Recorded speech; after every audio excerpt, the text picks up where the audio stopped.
ولسلمي تجرى كان جكسات تجرتنا أوبن حروفتها كينيا سديتم سدسود مرت مويركيسن سابا دروستني نوف كوردن ديسوم دائما ليجي كليسا بارسيتي في جميع أتلتني إثيوبيا هم الكوفني سركالا مفاداني كانغولا بني غفتشيسا مترا كوما سدهين أتلت جماعة كورانا موركيج ما جيسين بودر سركالا مفادان تمري تجرام رغمي كانان أتلت جماعة كورانا ديكا سديت سكنديشني فيلم مايكرو سكندي سديت جاني كان لما فادان تمري أتلت جرمان بيبندورف كارل بيبندورف جرامودان كان بيكم رغميcha humna dabalata dek adumarati dabaludan atlet gamachu godana anfate jira gamachun rugomicha yero era afadu satore tauskaru meter dibata koyo hafu kal rugomichan humna dabalachudani kan gamachun fajudan de atletin kunas do kana gomsa ajaibat fagenya gufachisa meter kuma sadi kana mulisati kan jiru gamachu godana kalesas morki jaba ataseni kan سركالا بفادان تموي أتلتين كينا إرموند سيرم سدفا بيجرا أتلتين إثيوبيا برا ساموئيل فريو درغميچا سركا ففاداني كان تموي أبراهام سمي سركا تربفا كواتيجرا أتلتي إثيوبيا برا تيچودا كاريسم درغمي باريس كانان يوكين دايموند ليجي باريس كانان فغيني مترا كوما توكوف بشان دوبرتوتان أتلت فروين هايلو لما فابا تيجرتي بيل هانتر أتلتين غريت بريتن درغميچ توكوف فاداني kan tumurte da ka sadi secondary shanshan micro secondary ja sadi ni sati foye non fashe kan barakana galme sudane kan tumurte froinis da ka sadi secondary shanshani fi micro secondary sagalamani lamma fadani kan tumurte satin kuni sati safisa yokin foye barakana tawdan galmaiti fi jirechuda atlet froin hailo morki jabata sifte kuma gamachu godana durgomi karesa kanan sarkala mafadani kan tumuru dandese fegicha metra kumashan egamatrin atletoni kan rafegicha metra kuma sadi gufachisan hirmacha turani fi bar recordi fagenya kana atlet lamecha girma faqo da folatani turagitna tawala dabalate chura tausgaru olympic rat medalya nasi kan argate atletina america durgomi kanan injfate tijra grand fisher durgomi kan injfate fagenya metra kuma sadi kana chuda kuma shani atletin kenya jacob kirop fi kasma atletin sudin in race el mengren sarkala mafaf sadafa kabachudan durgomi kana gola baniti jirum odefano bratio darbu premier league Ethiopia ganna torbe sodometer bafa kalesa tabatamen magala adama stadium university science and technology adama ti shaggar goli la mafterodan ma challenge fachulan turmata legicha merkane fateti jira shaggarif kalesa fikru alamayo rekademi to kofarate kasma yared mokonnen deka sodemi to kofarate goli won bokona drogal chenin kala university magala shaggarin fachudan turmata legicha kan fateti jira klabin kuniga marsala mafadaan foyen sagari mulise jira galen sasa jire chuda amma ligi chike saturusa gotumati merkane fateti jira klabot sari da ligi chike sa kambwani klaboni hafani okin klabni afeto ko enyu kanjero torbetu murat torbe sodomi sadeta fadaan kana dabawnita klabota torbetu muratin ligi chike saturu merkane fachuda fatawatan kesa daman stokola daman kalesa stadium babikla kamagala finfinne targamu tabate كولي ديكا ترباتم سديت فاف سغلتم شنا فراتكي سميسن كل ما فزر ولايتا ديچا دان كامو ياري درزا ديكا ترباتم سديت فراتك اسم كارلوس دامتو ديكا سغلتم شنا فرات غوليلم ولايتا ديچا غالچيتي جرچدام دامن كليسما موساتين اوسونج فتيري ترمات ليغي چاوفي ساتي مركني فتاتوري توسكرو كليسا مو موسى هوردوفي تربيت مرا ايكون درقمتي تجرا كلاب بوتين سمغالا داما كلاب نكل ليغي چويغلو تلمام شامبيون كلاب ترغتان كيسا توكوتري اما غرو فالا سناتين ليغ چكيسا ترودا في توربيت امراي غاجرا توربيت امراتين كمامو تيواسالين تبتا ليغ چكيسا كان بونيتا مرغنا شري كانج فتو تي مرغنا شري توربيت امراتين شغر ولين تبتا مرغنا شري في ادما غدو غراغر ما قبتي توكوت جرا مرغنا شري قبتي افتمي لما ايدا غولي جها قبتي سركا كولو تربو فرات ترغما دامن قبتي افتمي سري ايدا غولي شان قبتي سركا كولو جافار ترغما hireen ammallee harka Adaamaa jira. Tapha torbee xumuraa Hawaasaa kan injifatu ta'e Mirra Gannat injifatus liigicha keessa ni tura. Ta'us garuu Mirra Gannat Shireen Shaggariin injifatee Adaamaan Hawaasaadhaan kan mo'amu yoo ta'e amma Adaamaan gara liigii ol aanaatti buusaa kan mirkaneeffatu yookiin kan baroonni ta'a. Kilabiin kun bara kana keessattuu leenjisootaatti wal qabateera deddeebiidhaan komii isarratti ka'aa tureef furmaata kennuu dhabuusaatiin sadarkaa kanatti kan arguun dandeenye kilabiin bulchiinsa magaalaa Adaamaa jira taphattoota irratti sirnaan hirmaatee ture liigicha eegaluu ta'us garuu leenjisoota irratti hojiin hojjete hagas mara amansiisaan turre kunis sadarkaa kanatti gadi buusee jira. Mirra Gannat Shiree torbee 37 osoo hin eegamin Madiin Itoophiyaa goolii 3-0 injifate. Kilabni kun Madiin Itoophiyaa goolii 3-0 tapha injifateen booda kallattii garaagaraatiin qeeqni Madiin Itoophiyaa irratti ka'atii jira. Madiin Itoophiyaan goomsaa gadi taphateeti Mirra Gannat Shireedhaan kan mo'ame jedhamaatii jira. Premier League Itoophiyaa keessatti wanti akkanaa kun baratamaadha. Torbeewwan xumuraa irratti kilaboonni liigicha keessa turuudhaaf wanta naamusa kubbaa miilaatiin ala ta'e yoo raawwatan kana dura dhagaati kan turre tapha torbee 37ffaa Madiin Itoophiyaa fi Mirra Gannat Shireetiin boodas wanti jedhamaati jiru kanuma.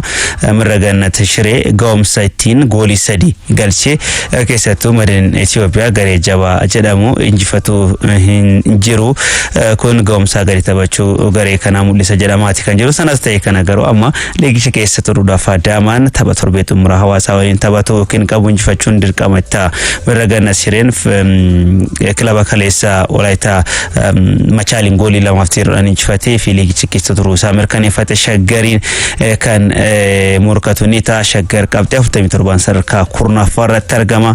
Ammallee isaaniin dabalata kilabni biraa Yuunivarsiitii Walwalaa Digraat liigicha keessa turuudhaaf jibbaata ni falmata. Walwaaloon qabxii 45 qaba. Isaan caalaa carraa fooyyedha kan qabu. Fakkeenyaaf Adaamaa fi Mirra Gannat Shiree qabxii kan gatan yoo ta'e Walwaaloon osoo mo'achuu baate iyyuu liigicha keessa turuun ni mirkaneeffata. Garuu herreega jiruun Adaamaa fi Mirra Gannat Shiree kan injifatan yoo ta'e keessattuu Mirra Gannat Shiree garaagarummaa goolii hedduutiin kan injifatu yoo ta'e Walwaaloon garaagarummaa goolii 2 fi sanaa oliitiin garaagarummaa goolii 2 fi sanaa oliitiin Mirra Gannat Shiree kan injifatu yoo ta'e Walwaaloon kan mo'amu yoo ta'e Walwaaloon liigicha keessa ni bu'a. Faallaa sanaatiin Adaamaa fi Mirra Gannat Shiree liigicha keessa turuu kan mirkaneeffatan ni ta'a. Kanaaf amma Walwaaloo, Adaamaa fi Mirra Gannat Shireen kilaboota liigicha keessa turuudhaaf falmatanidha. Garuu carraa bal'aadha qaba Walwaaloon, Adaamaa fi Mirra Gannat Shireeti. Amma carraan isaanii dhiphaa kan ta'e Adaamaanis tapha xumura Hawaasaa waliin taphatu kan injifatoo ta'e dursee yookiin ofuma hiree isaa murteeffachuu kan danda'u ta'uu isaa jechuudha. Sadarkaa nama irratti argaman kan namatti mul'isu kilaboonni sadii dursanii liigicha keessa bu'uu mirkaneeffatanii jiru.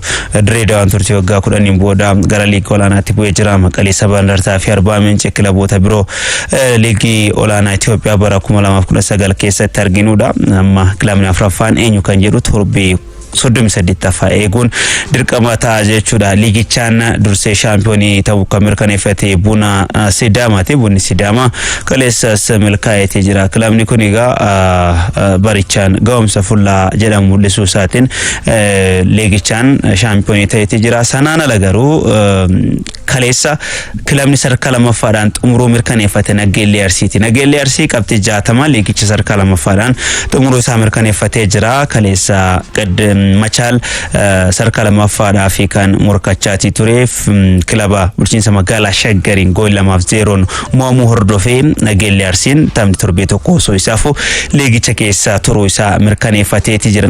Liigichaan sadarkaa lammaffaadhaan xumuruu isaa mirkaneeffateeti jira. Nageelleen bara gaarii dabarsachuun ni danda'ama. Nageelleen sadarkaa lammaffaan xumuruu isaatiin carraa biraas ni qabaata. Carraan inni qabu waancaa konfedereeshinii kilaboota Afrikaa irratti hirmaachuu danda'a.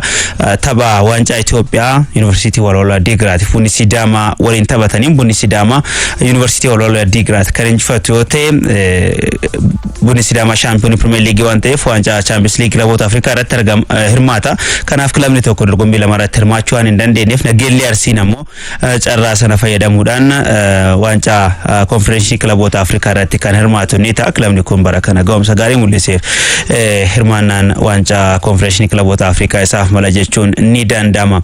odeeffannoo maddeen alaatti qabadeetti osoo hin darbiniin dura gidduutti erga sponsor odeeffannoo ispoortii dhageeffannee walitti deebina yaada keessan 8330 irratti ammallee nuuf barreessuu itti fufa.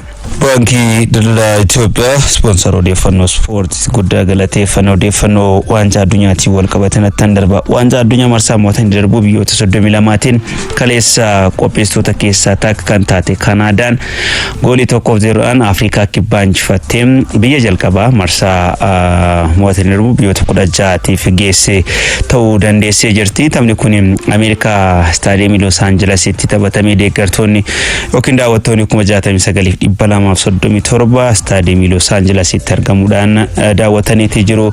Kanaadaan tapha kaleessaatiin Afrikaan kibbaa carraawwan hedduu uumuudhaaf yaalanii turanii garuu daqiiqaan idilee xumurame daqiiqaa dabalataa 30 osoo eegaatii jirutti daqiiqaa 92 irratti Stefan Stikaawon goolii hawwattuu Kanaadaa galchuudhaan Kanaadaan gara marsaa biyyoota 16 darbuu kan mirkaneeffatte. Egaa taphataan kun amma goota Kanaadaa jedhamee leellifamaatii jira. Waggaa 7tti Poorchugaal gara Kanaadaa kan imale egaa garee umrii 17 gadi Kanaadaaf taphachaa ture amma garee biyyaalessa Kanaadaatiif kan taphachaa jiru. Stikaawon garee umrii 21 gadi Poorchugaaliif bara 2017 amma bara 2018 jechuun waggaa tokkoof taphateeti ture. Bara 2019 irraa eegaluudhaan garuu garee jalqabaa Kanaadaatiif kan taphataati jiru. Taphoota 61 goolii 5 galchuu danda'ee jira. Gooliiwwan 6 kana keessaa garuu gooliin kaleessa galche goota Kanaadaa isa jechisiisee jirti. Sarara gidduu irratti taphata kilaba Los Aanjelesiif taphata achuma Ameerikaatti staadiyeemii kana sirnaan beekaa kaleessa staadiyeemiidhuma kana irratti goolii hawwattuu galchee Kanaadaan yeroo jalqabaatiif marsaa biyyoota 16tiif akka geessu kan taasise. Tapha kaleessa irratti Afrikaan kibbaa yaaliiwwan jajjaboo jedhamu tapha deebisanii injifachuutiin yaalaa turte ta'us garuu taphicha to'attee diree keessatti caalmaa fudhattee gama hundaanuu taphachaati kan turte Kanaadaadha.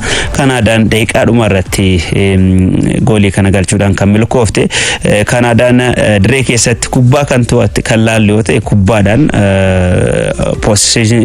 possession isa jennu sanaan jechuudha. 41.6 Afrikaan kibbaa 58.4 garuu yaaliiwwan jajjaboo taasisuudhaan Kanaadaan yaaliiwwan 12 kana keessaa kallattii kan eeggatan 7 ture.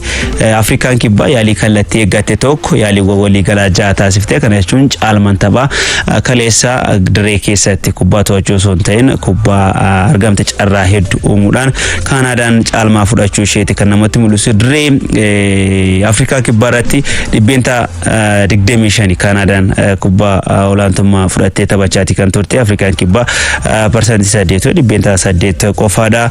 Yaaliiwwan jajjaboo kan reegan garee biyyaalessa Afrikaa kibbaa deebisee kaasuun ni danda'ama. Osoo kan reegan kun yaaliiwwan jajjaboo kana Williams deebisuu baate Kanaadaan miti Afrikaan kibbaa daqiiqaa sanaa hin eegdu dursitee goolii hedduu keessummeessuu dandeessi. Ta'us garuu boodarra Stikaawon goolii hawwattuu galcheen Kanaadaan goolii 1-0 injifattee marsaa biyyoota 16tiif ga'uu dandeessee jirti. Jeze Marshall isaan garee biyyaalessa Kanaadaa gammachuun isaanii adda ture seenaa hojjetaniif leellifamaatii jiru. Akkuma Stikaawon jechuudha isaanis goota Kanaadaa jedhamaatee jiru. Afrikaan kibbaa dorgommii kanaan egaa Hugo Bruce'n kan leenjitu. Hugo Bruce ganna 74ffaa isaanii irratti argamu kun waggaa 74ffaa isaanii irratti argamu. Waggaa kanaan marsaa mootanii darbuuf geessuudhaan leensaa jalqabaa sataanii jiru. Hugo Bruce kaleessa garuu milkoofneef Kanaadaan injifachuudhaan marsaa mootanii darbuu biyyoota 16tiif gahuu dandeesseeti jirti. Har'aas taphoonni eegaman ni jiru. Taphoota har'a eegamanitti osoo hin darbiniin dura amma sera deebinee erga sponsora keenya dhageeffannee walitti deebinee achuma yaada keessan 8330 irratti na ergitan deebisee qilleensa kan oolchuu ni ta'a. Ayyaanni hundaa 8330 irratti yaanis nu barreessan hedduun naqaqqabaatii jira. Isaaq Taajibu nu baddallee irratti kan nu barreesse dhageeffataan keenya falmataa maammaa yaada isaa nuuf qoodee jira. Akkasuma Kanaadaan injifachuutti gammadee jira kan jedhe dhageeffataan keenya maqaa isaa nuuf barreessin. Dhataa Goobanaa Wallagga Bahaarraa yaada isaa nuuf qoodeeti kan jiru. Sanaan ala Buno Baddalee irratti Abdii Abdallaa innis yaada isaaniif qoodeetii jira. Yaa Oobeen odeeffannoo ispoortii baay'isanuun jedhee leencoon Qurarsii Aanaa Dudulaa irratti kan nuuf barreesse. Magarsaa Muusaa Bunnoo Iluu Abbaa Boorraay kan nuuf barreesse. Kaamiluu Abbaa Maccaa Bonayyaa irraa jedhee Fayyisaa Affaa maamila keenya Sayyoon Oolee magaalaa Dabbasoo irratti waancaa addunyaa bara kanaa France yookiin England keessa tokko ni fudhata jedhee jira. Magarsaa Muusaa Iluu Abbaa Boorraa Abdul Samad jedhama sin dhageeffachaa jira jedhee Kaffaloo Fara maamila keenya yeroo hundaa godina Gujii Aanodoo Shaakisoo irraa odeeffannoo ispoortii baay'ee gaarii isin caqasaa jira. Galatoomaa jedhee Naatnaa'el Fayyisaa yaada isaaniif hireetii jira. Efreem Fiqaada Iluu Abbaa Boorraati kan nu barreessan danuu keessa muraasa kan maqaayame. Abarraa Lolaasaas maamila keenya Beenishaangul Gumuz godina Kaamaashii irraa kan nuuf barreesse. Manchester City Desire du'e mallatteessifachuuf qabachuudhaan kan nuuf yaada isaaniif qoode. Har'a taphoonni lamaan ni taphatamu. Marsaa mo'atanii darbuu biyyoota 32 kanaan taphoonni lamaan eegamu. Brazil, Japan, Germany, Paraguay waliin ni taphatu. Tapha ramaddiitiin Japan biyya jabduu ta'uu argineeti jira. Sanaan ala Brazil biyyoota waancaa bara kan fudhatuuf tilmaama dura argatan keessaa kanaaf taphni biyyoota lameenii kan eegamu ni ta'a. Neymar tapha kanarratti hiriiruu akka danda'udha kan himamaatee jiru. Brazil Japan waliin Japan tapha kana qormaata itti taatiif kan eegamu. Germany Paraguay waliin ni taphatti. Taphni kunis tapha laayyoo miti. Germany taphoota ramaddii irratti goolii hedduu hagalchitu malee ammallee gareen kun ittisa irratti hanqina akka qabu argineeti jira. Gareen Paraguay tapha har'a Germany waliin qabu kanaaf qormaata ta'uu danda'a jedhamaati kan jiru. Biyyoota afran kana keessa har'a biyyoonni lama Kaanaadaatti dabalamuudhaan marsaa mo'atanii darbu biyyoota 16tiif kan adda ba'an ni ta'a. Waancaa addunyaa qopheessummaa Ameerikaa, Kaanaadaa fi Meeksikootiin geggeeffamaa jiru nama morkiin mo'atanii darbu daran hawwatamummaa argatee jira. Namoonni daawwattoonni deeggartoonni lakkoofsan hedduu ta'anis isteediyeemitti argamuudhaan kan daawwataatii jirani. Taphni marsaa mo'atanii darbu biyyoota 32 kun har'a morkii lama keessummeessuudhaan kan itti fufuu ni ta'a. Pirezidaantiin Kooriyaa Kibbaa Lee Jaang ministeera ispoortii biyyattiitiif egaa kallattii kennanii jiru. Waancaa addunyaa bara kanarratti biyyoota ga'umsa laafaa mul'isan keessaa Kooriyaan Kibbaa ishee tokko. Kooriyaan Kibbaa waancaa addunyaa bara kanaatti maaliif ga'umsa laafaa mul'iste kan jedhu gabaasa barbaada jedhanii jiru ministeera ispoortii biyyattiirraa. Leenjisaan garee biyyaalessaa Kooriyaa Kibbaa fedha isaaniitiin aangoo gadhiisanii jiru. Erga aangoo gadhiisanii yaada kennaniin gibira uummatarraa walii qabnuun garee kana asiin geenne yookiin baasii isaaniitti baasneen uummata kana gammachiisuu dhabuu keenyaaf dhiifama gaafadha jechuudhaan kan dubbatanii. Gama itti gaafatamummaa guutuus akka fudhatan kaasanii jiru. Hojii leenjisummaa isaanii gadhiisanii jiru. Amma pirezidaantiin federeeshinii kubbaa miilaa biyyattii garuu kufaatii garee biyyaalessaa kanaaf sababa wantoota ta'an gabaasa barbaada jedhanii jiru. Lijaan Kooriyaan Kibbaa ramaddii ishee irraa qabxii 2 qofaan dorgommicha keessaa kan geggeeffamte. Biyyoota ga'umsa laafaa dorgommii kanarratti mul'isan keessaa isa takkaadha. Kana wal qabatee pirezidaantiin biyyattii ajaja kan dabarsanii. Maanuel Ugaarteedhaan wal qabatee taphataan kun egaa miidhamni isa mudatee waggaa tokkoof dirreedhaa isa fageessuu danda'a jedhameeti jira. Kana wal qabatee sarara gidduuratti Manchester United taphataa bira barbaacha gara gabaatti bahuu danda'a jedhamee jira. Taphataan kun tapha waancaa addunyaa irratti kan miidhama isaatiin wal qabatee fiifaan mindaa isaa ni kaffala jedhamee jira. Mindaan isaa kun naannoo paawundii miliyoona 5 ta'a. Waggaa tokkoffaadhaaf kan kaffalu fiifaan kana dura taphattoonni gaafa garee biyyaalessaatiif taphatan miidhamni kan isaan mudatoo ta'e yeroo miidhama keessatti dabarsan sana mindaa kilabni kaffalu ofii kaffaluudhaaf kan waadaa galee yookiin seera akkasii qaba. Bu'uuruma kanaan mindaa waggaa tokko kan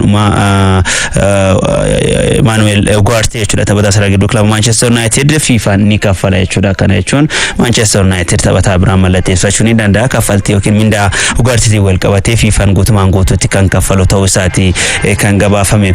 Walumaa galatti odeeffannoo ispoortii kanaaf qabadee mureetan jira. Taphoota har'a eegaman keessa Brazil Japan waliin taphni taphatamu gama dirree shaampiyoonotaatiin gama keessan kan qaqqabu ni ta'a.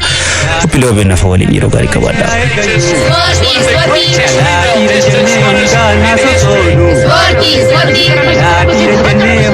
Sporti.